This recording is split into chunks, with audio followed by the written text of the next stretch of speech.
cái hộp đây nè.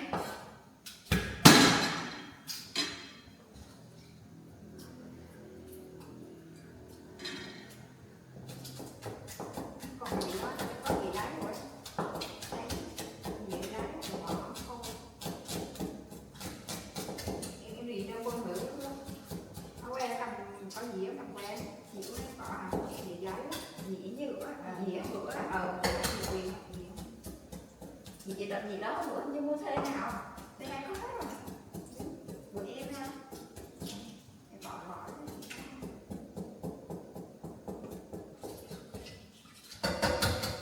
bữa nay chưa cái gì vậy chúng cái là gì mà ta đây nó được cái này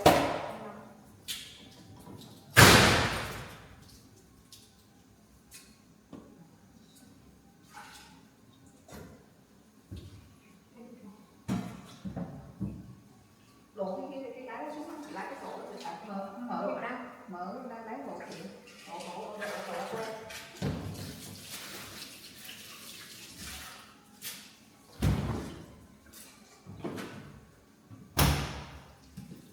là xuống nằm đây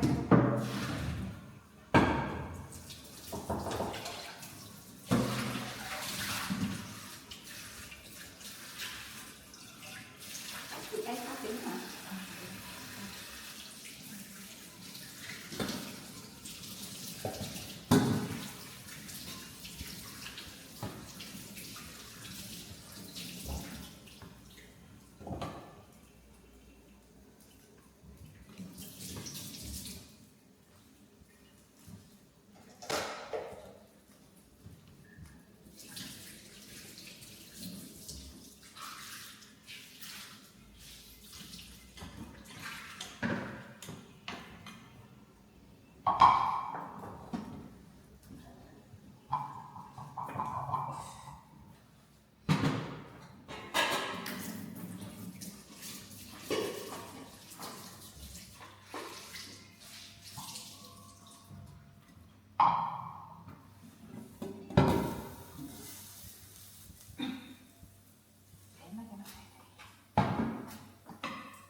này bỏ không bỏ vô đây bỏ phi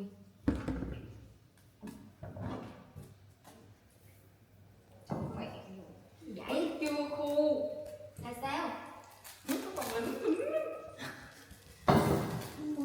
từ từ thôi chứ em gì làm vậy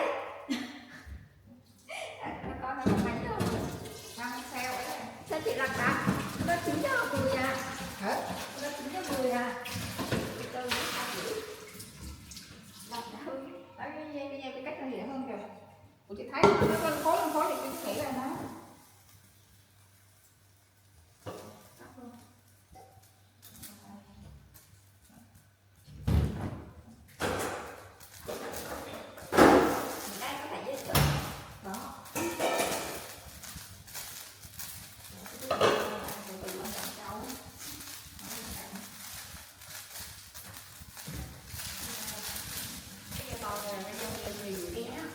bé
phù cái uống nước trong này chút nước này nước tích nước hả?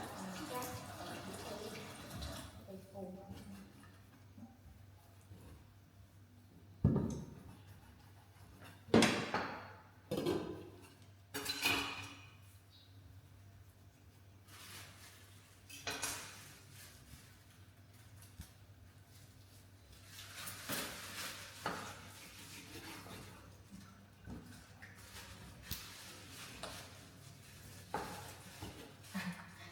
ông bé mà ông tính cái điều là phật á, khi mà mua cái cân điện tử á, về bỏ lên bấm bao nhiêu lạng bao nhiêu ký rồi bỏ lên bao nhiêu tiền tính ra luôn á.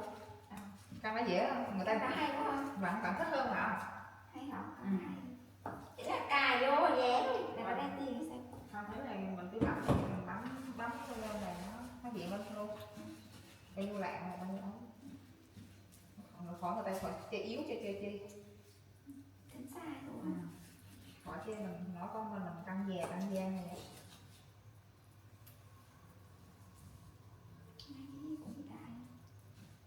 Bán quay nào xem. Bạn xem thành ăn cậu này.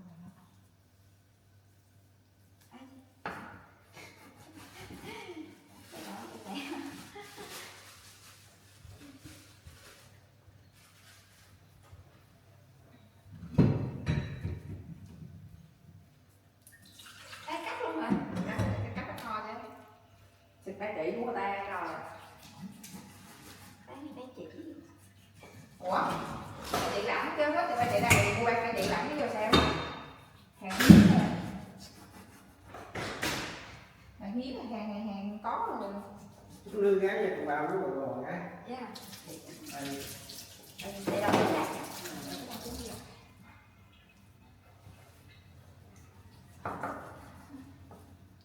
Còn gì người ta? Cái một dĩa của các liền ăn để cho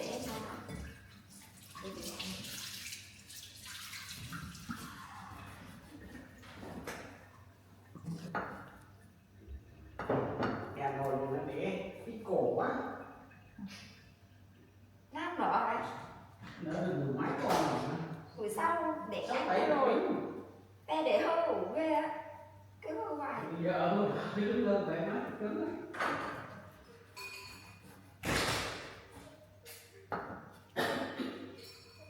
Có wifi ở đâu à? Không có wifi hả? Nó không có chữ mẹ hả?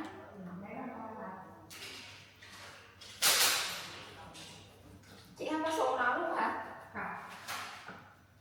Bữa nay tên Facebook Zalo không? Ủa? Zalo là có số đó. Mấy giờ xài số nào? Zalo là bằng số. Đeo cái tiền này không? Có tiền không? Xài điện thoại không bao giờ có tiền. Tiền đâu? Để nó khóa luôn. Nè chứ không nó khóa luôn. Đăng ký là có gì? Đăng ký rồi nè, cái này. Đăng ký là nó không khóa hả? Thì đăng ký bằng cái nè, đăng ký thì cái trước này rồi nè. Đây nó không khóa hả chị? Hả? Để lâu không nghe kẹt cũng không khóa. Hả? Của em xin rét về. Không, em cũng đăng ký rồi. Em đăng ký rồi có hả? Không, bữa nay em mới đăng ký này, còn cái sim trước này. Sim kia em thành sim rét rồi. Sim đây nè, đăng ký rồi. Đăng ký rồi thì này có. Sim mới lên.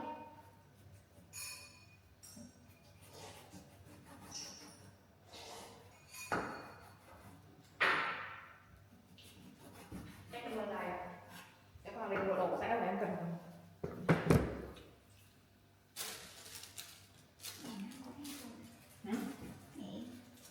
Mày biểu sao vậy? Có một thái khói gì cả không? Ông téo cũng không có luôn.